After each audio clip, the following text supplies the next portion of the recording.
morning. This is Lisa Grunden. Happy to chat with all of you guys tonight. And I wanted to talk about self-love again and the art of healthy, loving, and prosperous relationships. Because how many of you guys are in a relationship right now? And is it a really good one? Are there some things that it's pretty good and you'd like it to be better? Or you'd like to have a relationship overall? Well, did you know that there's a lot of things that you can do?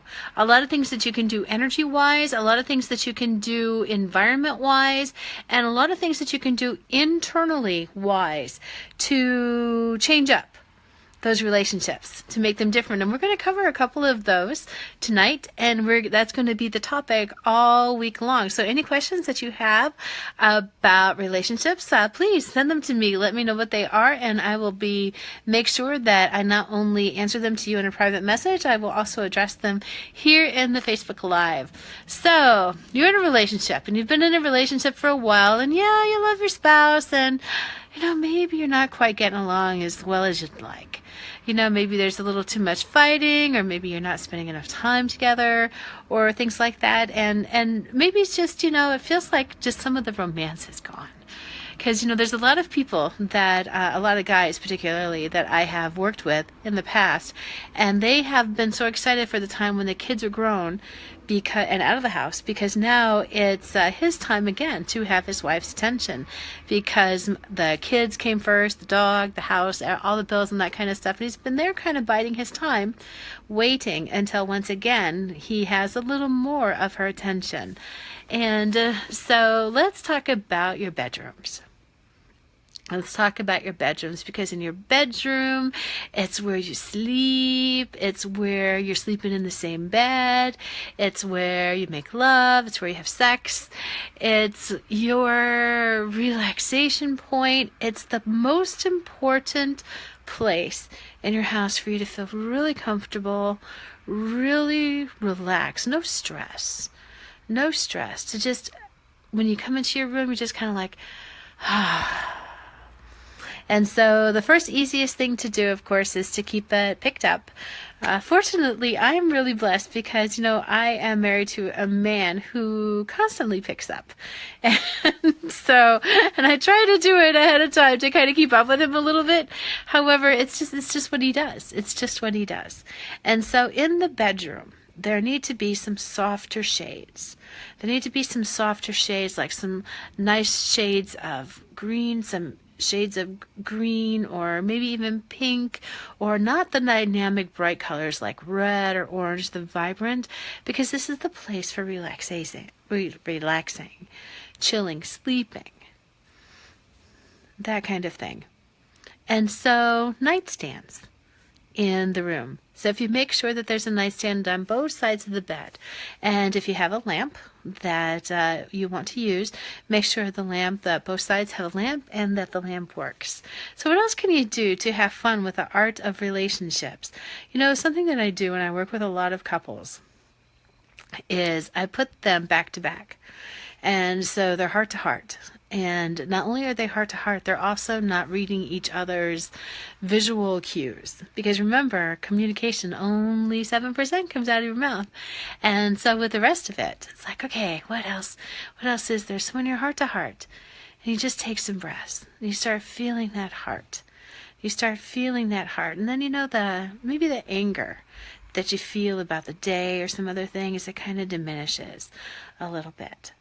And you're heart to heart. And when you're communicating, you're speaking heart to heart. And when you're talking and sharing and saying, you know what, maybe could you phrase that just a little bit differently? Asking those kinds of questions, being honest and open and vulnerable in your communication with this person that you've chosen to spend time with this person that you've chosen to spend some, most, or all of the rest of your life with. Whatever it is, keep the color softer in the room. I'm not a big fan of white. However, white on the bed is pretty cool. I have right now a bedspread that has reds and greens and all that kind of stuff. And because the walls they're not painted yet, they're going to be painted a soft, beautiful, soothing shade of green. It's going to work out really well with that. So what else is it with relationships? There is the all-important date night. You know, remember how it was in the beginning and you went on dates and maybe you went to a movie or you went for a walk, you looked at an art gallery or you went to Comic-Con or, whatever it was, you went to some tractor pull or you went to see the opera, whatever it was. Did you know that dating is still really, really, really, really important? And you don't need to do the same thing week after week on date night. So a date night is on your calendar, it's reserved, and it's called date night. And if you call it a date night with my sweetie or a date night with my squeeze or date night with my loving one or something like that, make it fun. And then make it adventurous on what you get to do together. And I don't believe in very many rules. So here's just a couple of suggestions, is that keep it light. Don't talk about the mortgage. Don't talk about colleges and stuff like that. Talk about hopes and dreams. Talk about what there's something that you might like to do on a vacation with each other that year, what you might like to do on a date night at another time. I always play the game, what is the best part of your day? I learned this originally as a high-low game, and some people, I don't like bringing up the low part of the day. I like to keep it up high. What was the best part of your day? Because then you can remember it, you can go into it, you can delve into it, and you can re-experience it, and you can share it with that person who's the loving person in your life. Because this relationship, it's oh so important, and I know how easy it is for stress to get in the way, and money issues to get in the way, and kids to get in the way, and jobs to get in the way, and there's so many things to get in the way of this person that once upon a time we looked at and we're like, oh, I love you with all of my heart. How much fun is it to recapture that? And then another thing that we're going to add to the relationship things is the ever-loving kiss.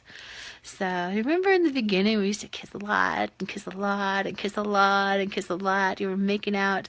Well, did you know that couples that hold a kiss for 15, 20, 30 seconds, you don't have to do a lot of tongue action and stuff like that unless you want to, just that simple kiss, which is more than just the on the mouth. It's kiss. It's holding one another for that 10, 15, 20 seconds. At first it might feel a little uncomfortable because we haven't done it in such a long time. Keep doing it. Keep doing it, that kiss, letting that other person know how important they are to you. Rekindling that love, that spark, that emotion, that romance that you once had. So let's quickly recap some things with the art of a loving, healthy, prosperous relationship. Is the bedroom is nice and soothing, it's picked up, it's comfortable, it's a chill out place, it's relaxing because you're most vulnerable and most of your intimacy happens here. So nightstands, make sure both sides of the bed that a person is welcome on both sides of the bed. That if there is a lamp, make sure that the lights are working in the lamp. Make sure both sides have a nightstand, something to sit things on. It lets a person know that there's room for them. Make sure the bed is made. Make sure you really like what the bedspread looks like. Have the room painted in a soft, soothing shade. You don't need bright, dramatic colors in the bedroom. You already have it hot enough in between the sheets, and you can make it hotter. The kiss.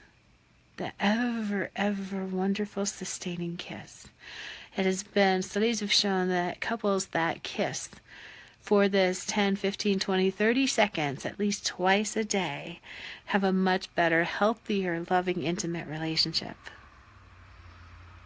And last but not least, when you're communicating with each other, instead of just, if you're having a fight or something like that, instead of just yelling back and forth, allow yourselves to be back to back, heart to heart, to feel that person's heart, that person that you love.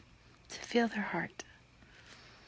And those are just a couple of quick tips to the art of self-love and the art of a healthy, loving, prosperous relationship. So this is Lisa. I got a lot more for you, and so stay tuned. I'll see you tomorrow night. Bye-bye.